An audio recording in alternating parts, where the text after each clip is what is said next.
أعوذ بالله من الشيطان الرجيم. Bismillahirrahmanirrahim. Assalamualaikum warahmatullahi wabarakatuh. Alhamdulillah, wassalatu wassalamu ala rasulillah wa ala alihi wa ashabihi wa man tabi'ahum bi ihsan ila yaumil qiyamah, amma ba'd. Bapak-bapak, ibu-ibu, hadirin hadirat sekalian, alhamdulillah pada malam hari ini kita bisa melanjutkan kajian kita dengan tema hidup sesudah mati, yaitu perjalanan menuju akhirat, di mana Bapak Ibu sekalian kita ketahui bahwa di dalam Islam kita senantiasa diingatkan tentang tujuan akhir dari hidup kita. Jadi bukan fokus di dalam kehidupan di dunia yang merupakan perantara kita menuju akhirat, tetapi kita diingatkan oleh Allah Subhanahu wa taala bagaimana kita selalu ingat bahwa setelah kematian ada kehidupan. Sehingga kematian di dunia itu bukan akhir dari kehidupan manusia, tetapi awal dari kehidupannya di akhirat kelak. Bapak Ibu sekalian, dalam kondisi apapun ya, kita senantiasa hendaknya berusaha untuk meningkatkan iman kita, karena iman adalah yazidu wa yanqus, ya, iman bisa bertambah dan berkurang. Oleh karena itu kita hendaknya senantiasa meningkatkan iman kita kepada Allah Subhanahu wa taala dengan berbagai cara yang telah diajarkan oleh para ulama. Di antaranya bisa kita simpulkan, ya, atau ada ulama yang menyimpulkan cara untuk meningkatkan iman ke dalam 3 hal. Yang pertama adalah mempelajari ilmu yang bermanfaat. Maksudnya adalah ilmu din, ilmu syar'i. Ketika kita mempelajari ilmu din, ilmu agama, Bapak Ibu sekalian, maka hal itu akan menambah iman kita, ya, akan menambah keimanan kita, baik itu dengan mempelajari Al-Quran, ya, dengan mentadabburi maknanya ataupun dengan hal-hal yang lain.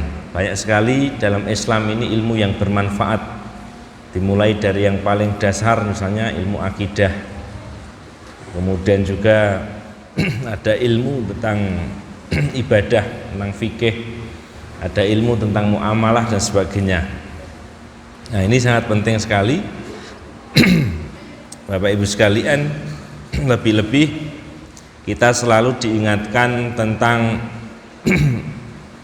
indah mata Ibnu Adam, ya, ketika manusia itu meninggal, inqata'a amaluhu, terputuslah amalnya, illa min salasin, kecuali dari 3 amalan, ya, yaitu sedaqatin jariyah, sedekah jariyah, ya, kemudian ilmun yuntafa'u bihi, ilmu yang bermanfaat, ya, kemudian yang ketiga waladun atau waladin solihin yad'ulahu, ya, anak soleh yang mendoakan orang tuanya.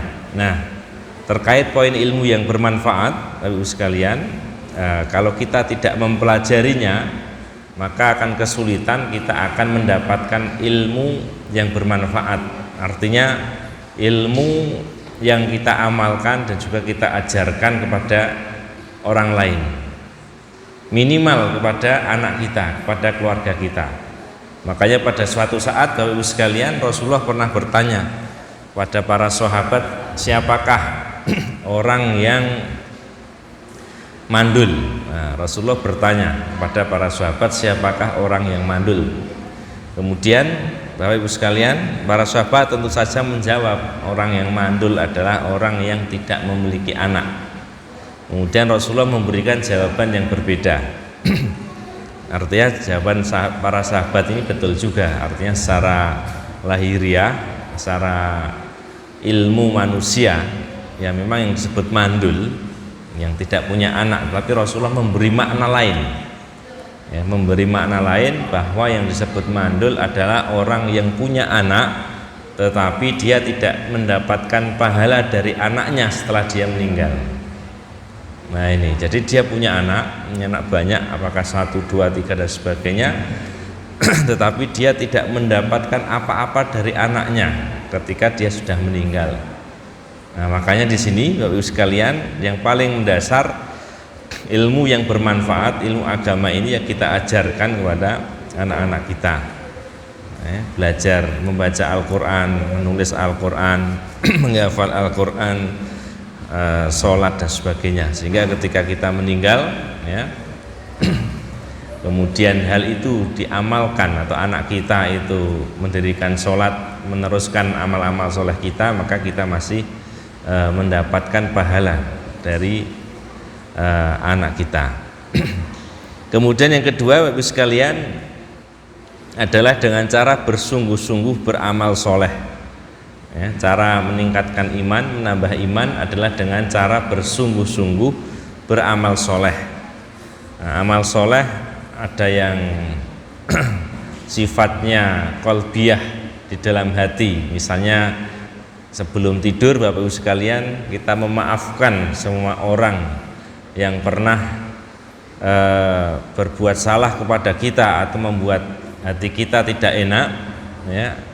Kemudian kita tidak pernah iri, tidak pernah dengki, maka hal itu bisa menyebabkan seorang masuk ke dalam surga. Karena apa? Karena dia lapang dada, dia memaafkan kesalahan kaum muslimin lainnya. Amal hati yang lain dengan cara ikhlas, tulus dalam beribadah, dalam melaksanakan segala sesuatu, ya. Kita niatkan lillah karena Allah Subhanahu wa taala, meskipun tidak ada yang mengetahui, tidak ada yang menginformasikan, menge-share, tidak ada yang melek, ya kan, tetap kita secara diam-diam maupun terang-terangan kita beramal karena Allah Subhanahu wa taala. Ini diantara amal-amal qalbiyah, amal-amal hati yang memang senantiasa bisa kita lakukan kapan saja. Kemudian juga ada ibadah lisan, kita bisa ibadah dengan lisan kita, bertasbih, zikir dan sebagainya. Kemudian juga ada Bapak Ibu sekalian ibadah maliyah dengan harta kita, bisa dengan sedekah, membantu orang lain dan sebagainya. Bisa juga dengan ibadah fikriyah, dengan pikiran kita, ya kan?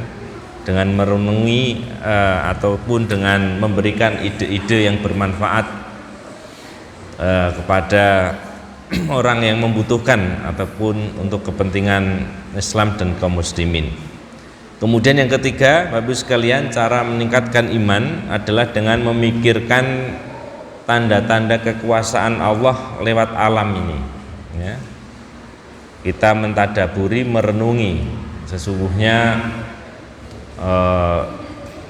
tanda-tanda kekuasaan Allah ini sangat luar biasa. Bahkan di dalam sholat Jumat biasanya ketika dibacakan surat Al-Ghasyiyah kita diajak berpikir, ya, afala yang duruna ilal ibili kaifa khuliqat. Apakah kamu nggak memperhatikan bagaimana unta itu diciptakan, ya? Wa ilas samai kaifa rufi'at, langit bagaimana ditinggikan, ya. Wa ilal jibali kaifa nusibat, bumi bagaimana dia gunung bagaimana ditegakkan, ya. Wa ilal ardi kaifa sutihat, bumi bagaimana dihamparkan. Ini kalau kita renungi Bapak Ibu sekalian, ini akan menambah keimanan kita. Sungguh kita ini makhluk yang lemah, ya kan, sangat-sangat tidak ada apa-apanya.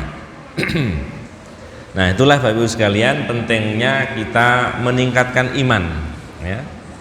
Meningkatkan iman kita. Salah satunya adalah dengan cara yang kita lakukan pada malam hari ini, yaitu mempelajari ilmu-ilmu yang bermanfaat. Nah, tema kita ini kaitannya dengan tema akidah, artinya yang berkaitan dengan iman kepada hari akhir.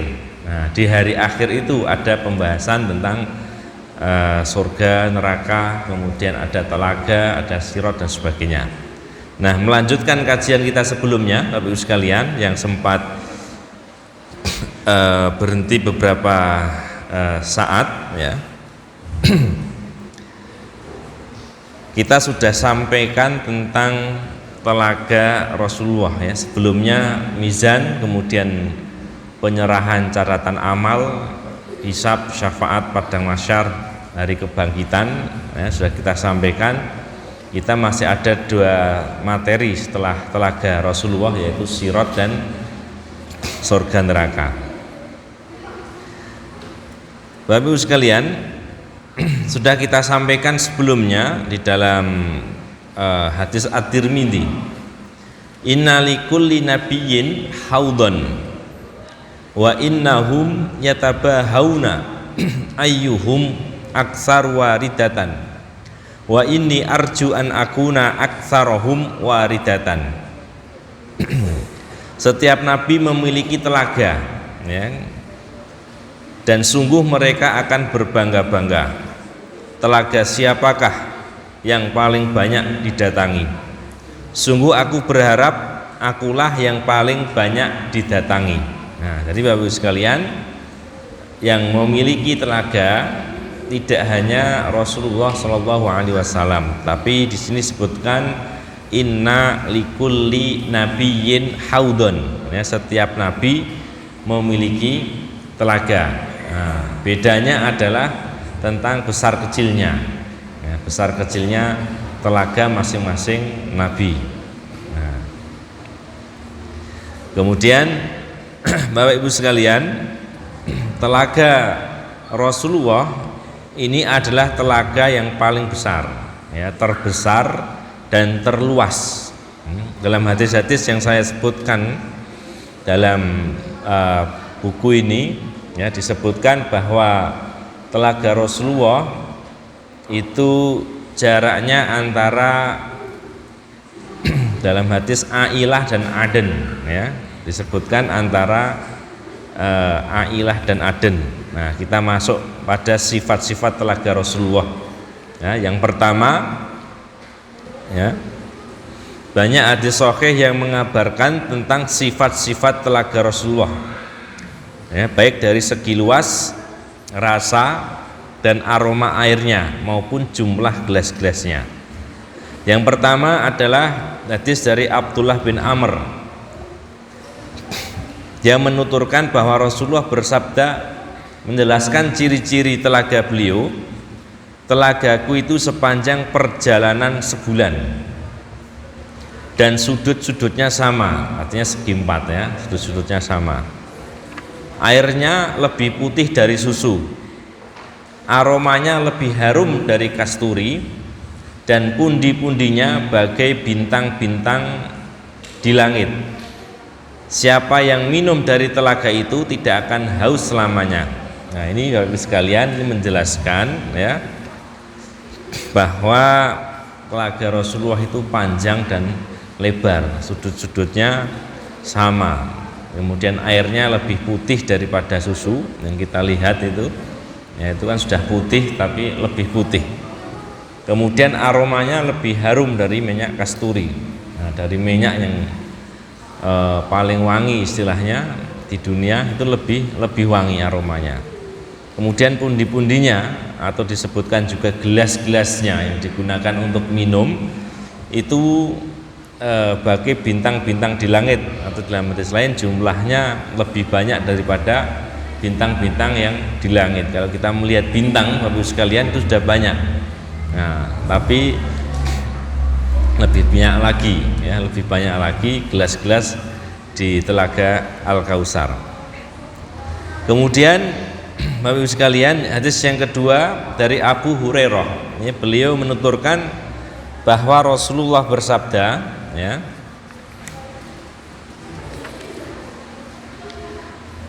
Sesungguhnya telagaku lebih jauh jaraknya daripada jarak antara Ailah, sebuah kota di Teluk Aqobah di negara Yordania, ya, dan Aden. Aden ini sebuah kota di Yaman. Jadi kalau di Wikipedia kita cari itu kira-kira jaraknya Bapak Ibu sekalian 2000 km. 2000 itu Pulau Jawa itu panjangnya 1300 km. Nah itu 2000 nanti sampai mana itu? Ujung Kulon sampai mungkin Sulawesi ya. Tapi kalau Aceh sampai Papua itu 4600 km. Ya separohnya lah ya, separohnya Indonesia panjangnya. Wah berarti nggak bisa kita bayangkan ya, luas sekali Bapak Ibu sekalian ya. Warnanya lebih putih dari salju, ya, lebih manis dari madu. Bejana-bejananya lebih banyak dari jumlah bintang-bintang di langit. Dan sungguh aku akan menghalangi orang lain selain umatku untuk mendatangi telagaku, ya. Nah jadi telaga Rasulullah ini dikhususkan untuk umat beliau, ya. Beliau menyampaikan yang tidak termasuk umat beliau tidak boleh, ya, tidak boleh masuk. Kemudian para sahabat bertanya, wahai Rasulullah, apakah ketika itu engkau mengenali kami? Beliau bersabda, ya, kalian memiliki ciri yang tidak terdapat pada umat lain. Kalian mendatangiku dalam keadaan putih bersinar. Di wajah dan kedua kaki kalian ada bekas wudhu. Nah ini Bapak Ibu sekalian, menjelaskan tentang jarak. Nah, selain apa istilahnya warna, rasa dan sebagainya yang sudah dijelaskan dalam hadis yang pertama, hadis kedua ini menjelaskan tentang jarak. Kemudian juga ada informasi tambahan bahwa telaga Rasulullah ini dikhususkan untuk umatnya yang tidak termasuk umat Nabi Muhammad akan dihalau, dan beliau menginformasikan bahwa beliau akan mengenali umatnya melalui apa? Melalui sinar. Di sini disebutkan ya, sinar putih ya. Keadaan putih bersinar di wajah dan kedua kaki kita ya, karena ada bekas wudhunya. Jadi bekas wudhu yang di sini disebutkan di muka sama di kaki itu akan bersinar dan akan digunakan oleh Rasulullah untuk mengenali umat beliau. Nah, ini yang kedua Bapak Ibu sekalian.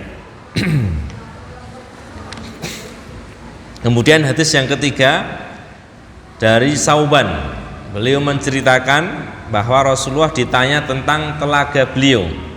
Kemudian beliau menjawab, lebih putih dari susu dan lebih manis dari madu yang baik. Di sana ada dua pancuran yang mengaliri telaga itu dengan air dari surga. Yang satu terbuat dari emas dan yang satu lagi dari perak. Nah, jadi ini menggambarkan di telaga itu Bapak Ibu sekalian ada dua pancuran, ya. Yang satu terbuat dari perak, yang satu terbuat dari emas, ya. Nah, airnya itu berasal dari surga. Air yang mengalir lewat pancuran itu. Kemudian yang keempat, hadis Muslim. Hadis tadi hadis Muslim juga. Yang keempat hadis Muslim, Rasulullah bersabda tentang telaga, engkau dapat melihat di telaga itu gelas-gelas emas dan perak bertaburan bagai bintang-bintang di langit. Jadi banyak sekali di telaga itu, ya, bertaburan, ya, gelas-gelas yang terbuat dari emas dan perak. Jadi yang datang ngambil minum, datang ngambil minum, datang ngambil minum. Nah, Bapak Ibu sekalian, dari hadis-hadis tersebut maka dapat dikenali bahwa luas telaga Rasulullah adalah sejauh perjalanan 1 bulan. Nah, waktu itu ya paling cepat naik kalau nggak kuda ya unta. Nah, belum ada kendaraan mobil dan sebagainya ya. Jadi ukurannya kalau tidak jalan kaki ya berarti naik unta ataupun kuda ataupun hewan-hewan yang sejenisnya itu. Bentuknya seperti segi empat dengan panjang dan lebar yang sama, kotak begitu ya. Airnya lebih putih dari susu, lebih manis dari madu. Aromanya lebih wangi dari minyak misek dan gelas-gelasnya sebanyak bintang di langit. Di telaga tersebut ada 2 pancuran yang mengaliri telaga itu dengan air dari surga. Yang satu terbuat dari emas, yang satu lagi dari perak. Siapa yang minum darinya tidak akan merasa haus selamanya. Nah, ini bagus sekalian. Ini yang paling penting. Kalau sudah minum, dia tidak akan haus selamanya. Ya, karena perjalanan orang-orang mukmin sesudah penimbangan amal, ya, kemudian menuju telaga, ini sangat jauh, sangat berat, sangat lama, sehingga banyak kehausan. Padahal pada waktu itu tidak ada sumber mata air selain yang setelah disediakan oleh Rasulullah, yaitu dalam bentuk telaga-telaga yang diberikan kepada setiap nabi. Nah, Bapak Ibu sekalian, inilah sifat dari telaga Rasulullah atau yang sering disebut dengan telaga Al-Kautsar, ya, telaga Al-Kautsar. Nah, karena di sini juga nanti kita jelaskan suatu saat Rasulullah itu tidur kemudian bangun. Nah, ketika bangun beliau tersenyum. Nah, kemudian para sahabat bertanya, apa yang terjadi wahai Rasulullah? Nah, kemudian Rasulullah mengatakan bahwa beliau mendapatkan wahyu, kemudian beliau membacakan Bismillahirrahmanirrahim, Inna a'tainakal kautsar fasholli li rabbika wanhar inna syani'aka huwal abtar. Nah, itu ya, turun surat Al-Kautsar. Nah, sehingga telaga Rasulullah disebutkan namanya adalah telaga Al-Kautsar. Nah, itu Bapak Ibu sekalian terkait tentang telaga Al-Kautsar ini. Nah, pembahasan yang lain Bapak Ibu sekalian, Imam Al-Izz, ya, dalam syarah Aqidah At-Thahawiyah, beliau menyatakan kesimpulan yang dapat diambil dari hadis-hadis sahih yang menyebutkan sifat-sifat telaga Rasulullah adalah sebagai berikut. Ini beliau menyimpulkan, telaga beliau adalah sebuah telaga yang agung, tempat yang mulia, dialiri dari air minum yang berada di surga dari sungai Al-Kautsar. Nah, dari Al-Kautsar itu sungai di surga, airnya mengalir ke telaga itu, sehingga sering disebut telaga Al-Kautsar, artinya telaga yang airnya dari sungai Al-Kautsar yang ada di surga. Warnanya lebih putih daripada susu, ya, suhunya lebih dingin daripada salju. Wah, dingin sekali, ya. Lebih manis daripada madu, lebih wangi daripada misik, telaga yang sangat luas, panjang dan lebarnya sama, serta panjang setiap sisinya sejarak perjalanan 1 bulan. Nah, ini. Kemudian ada hadis lagi berkaitan dengan wujud telaga Nabi, maka ia telah ada sekarang ini karena beliau pernah berkhutbah kepada para sahabatnya pada suatu hari. Dalam hadis Bukhari Muslim, sesungguhnya aku demi Allah telah melihat kepada telagaku sekarang ini. Dalam hadis lain Bukhari Muslim juga disebutkan, dan mimbarku di atas telagaku. Nah, mimbar Rasulullah itu di atas telaganya. Jadi kalau Bapak Ibu sekalian yang pernah umroh ataupun haji, sudah pernah ke Masjid Nabawi melihat mimbarnya Rasulullah, kan masih sama ya mimbarnya, maksudnya lokasi dan sebagainya masih bisa kita lihat. Nah, itu dalam hadis ini disebutkan ya bahwa mimbarku di atas telagaku. Nah, maksudnya bagaimana? Dijelaskan oleh para ulama, kemungkinan telaga Rasulullah ada di tempat tersebut atau di bawah mimbar. Nah ini yang pertama. Ya, kemungkinan besok ya, nggak tahu entah kapan terjadinya kiamat, bumi hancur, nah itu ya. Jadi telaga Rasulullah itu berada di bawah mimbar, ya, mimbarnya beliau. Oh, berarti ya ombok banget ya. Akan tapi kita tidak menyaksikannya karena ini adalah perkara yang gaib. Nah ini pendapat pertama. Yang kedua, pendapat kedua, kemungkinan lain bahwa mimbar beliau akan diletakkan di atas telaga pada hari kiamat nanti. Nah, jadi nggak tahu tempatnya di mana. Nah, tapi mimbarnya Rasulullah ya besok akan ditaruh di atas telaga. Nah, jadi artinya bisa dua, bisa dalam arti memang di bawah mimbar yang sekarang ya di Mekah Madinah itu, mimbarnya di Madinah ya, atau besok mimbarnya ditaruh di atas telaga. Wallahu a'lam bishawab ya. Ada dua pendapat. Kemudian Bapak Ibu sekalian, yang berikutnya tentang orang-orang yang mendatangi telaga. Nah, orang-orang yang mendatangi telaga.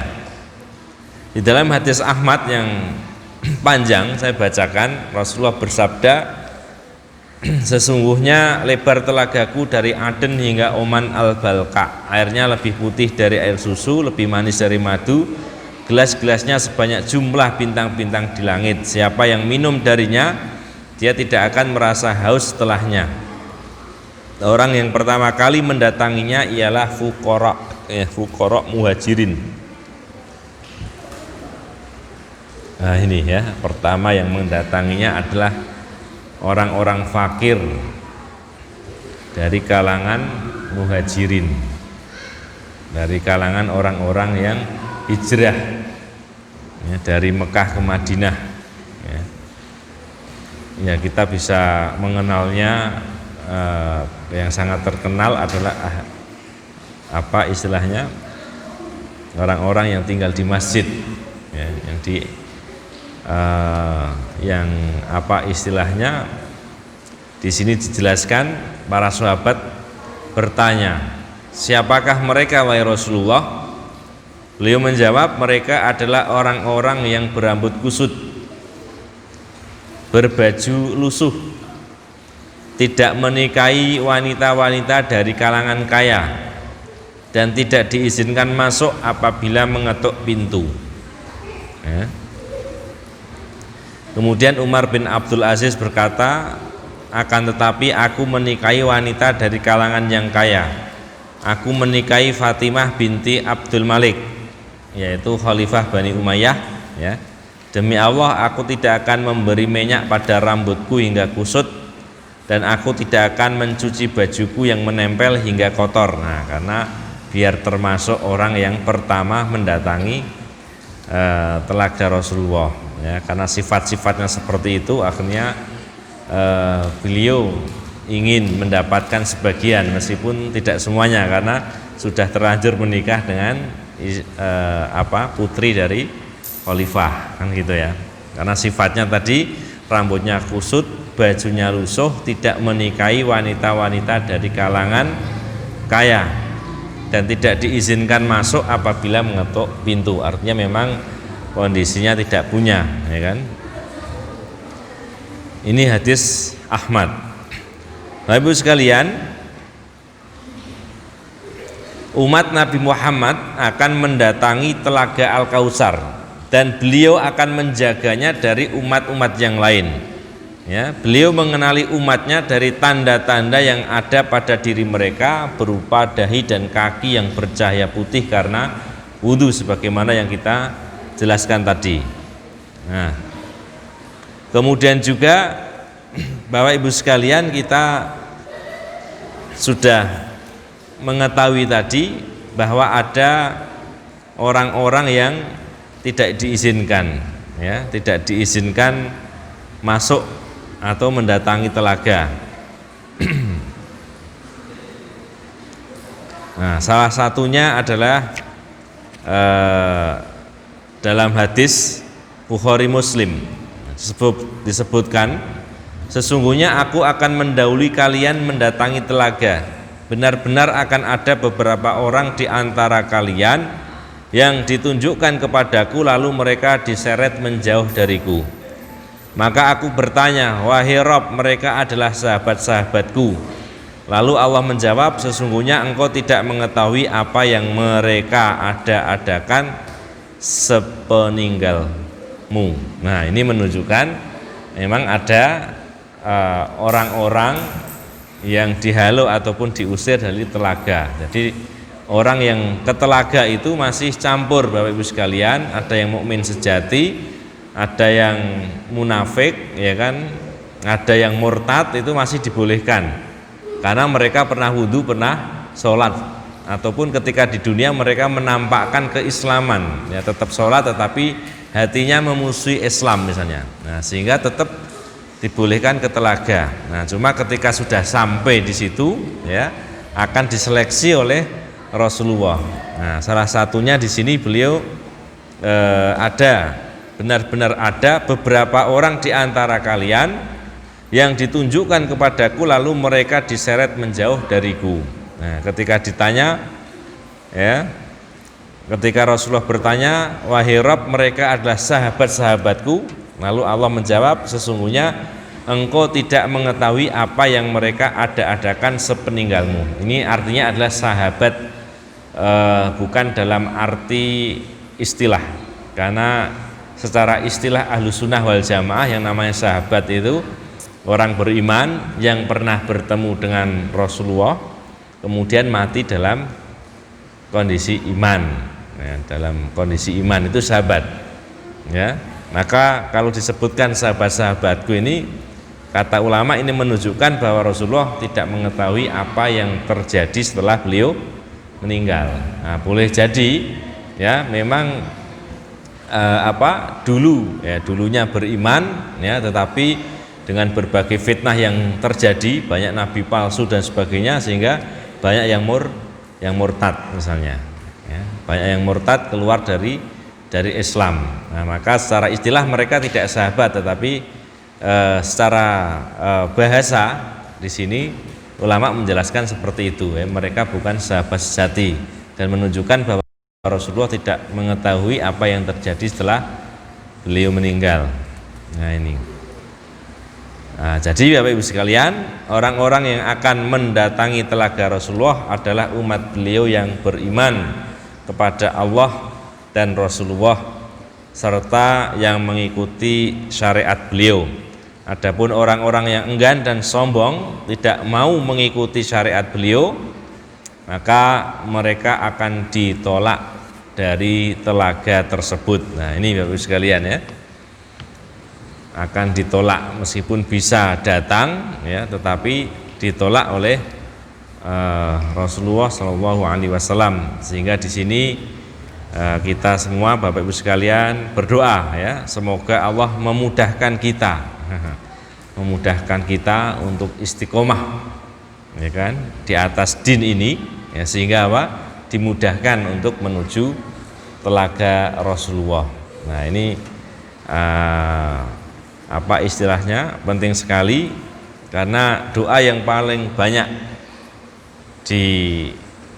ucapkan oleh Rasulullah itu, ya muqallibal qulub tsabbit qalbi ala dinik. Nah, ini kelasnya Rasulullah Bapak Ibu sekalian. Misalnya orang yang paling bertakwa di dunia ini, doa yang paling banyak dilantunkan itu, ya muqallibal qulub, ya wahai yang membolak-balikkan hati, ya, tsabbit qalbi ala dinik, ya, teguhkan hatiku di atas agamamu. Wah, ini kelasnya Rasulullah, apalagi kita Bapak Ibu sekalian, ya. Nah, ketika banyak godaan, ketika banyak ujian, mungkin hati itu berbolak-balik, ya, kadang tidak sabar, kadang emosi, ya kan, kadang marah, ya, kadang sedih. Nah, ini makanya kita lebih patut untuk memperbanyak doa, ya muqallibal qulub tsabbit qalbi ala dinika, ya. Nah, ini Bapak Ibu sekalian, ya. Isya jam berapa? 7.10. Berapa menit lagi? Udah masuk? Kurang berapa nih?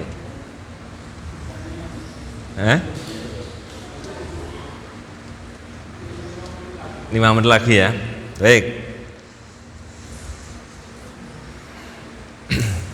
Ada satu pembahasan yang sudah kita sampaikan tadi tentang bagaimana Rasulullah mengenali umatnya. Maka ada hadis yang sangat terkenal Bapak Ibu sekalian, ya, dalam hadis Muslim. Beliau bersabda, aku senang apabila aku dapat bertemu dengan saudara-saudaraku. Ya, kemudian para sahabat bertanya, bukankah kami saudara-saudaramu wahai Rasulullah? Beliau menjawab, engkau adalah sahabat-sahabatku, sedang saudaraku adalah orang-orang yang belum datang setelahku. Mereka bertanya, bagaimana engkau dapat mengenal umatmu yang belum datang pada masa ini?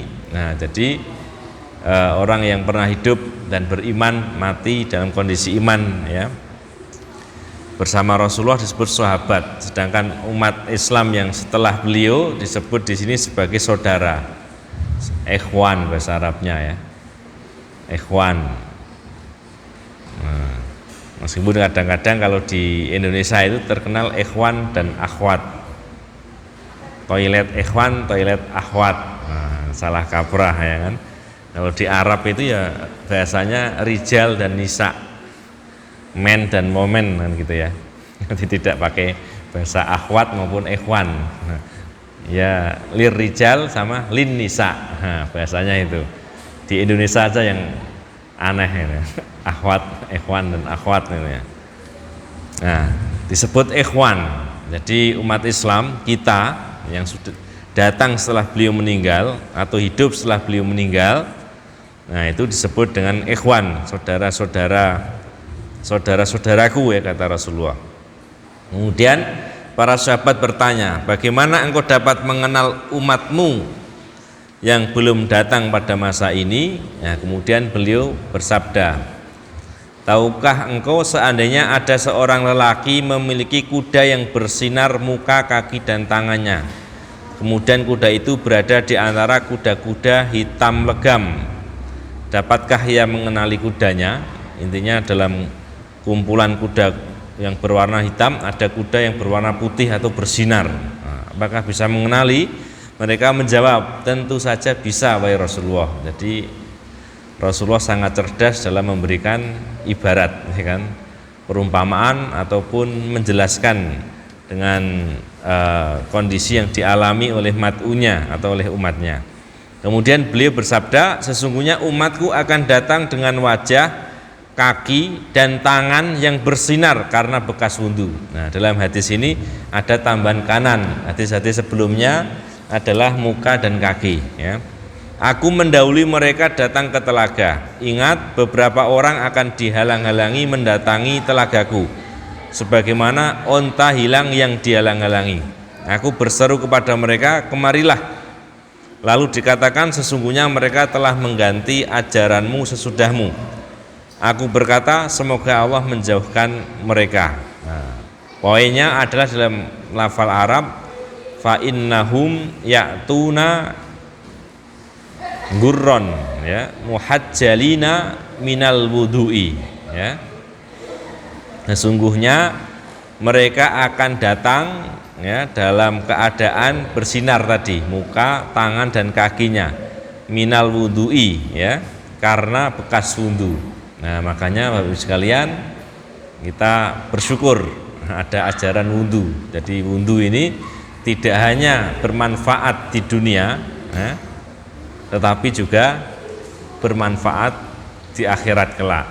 Nah, kalau ada ajaran 3M, cuci tangan, ya kan, pakai masker, jaga jarak, dalam Islam untuk masalah wudhu, nah itu sudah ada cuci tangan dan sebagainya, ya. Tidak hanya tangan, sampai muka, kaki dicuci semua, dan itu apa istilahnya, tidak hanya untuk manfaat di dunia, tapi juga di akhirat kelak akan bermanfaat. Nah, makanya kalau bisa kita usahakan untuk menjaga wudhu. Nah, baik Bapak Ibu sekalian, demikian yang kita sampaikan tentang sifat-sifat telaga Rasulullah Shallallahu Alaihi Wasallam. Ya, insya Allah untuk berikutnya kita lanjutkan tentang orang-orang yang diusir dari telaga. Nah, di situ ada orang murtad, ada orang yang berbuat bid'ah, ada orang yang membantu kezaliman penguasa. Nah, sebagaimana yang dialami pada zaman ini. Nah, setelah itu insya Allah materi tentang telaga selesai, akan dilanjutkan dengan materi tentang sirat. Aqulu qouli hadza astaghfirullah li wa lakum. Assalamualaikum warahmatullahi wabarakatuh.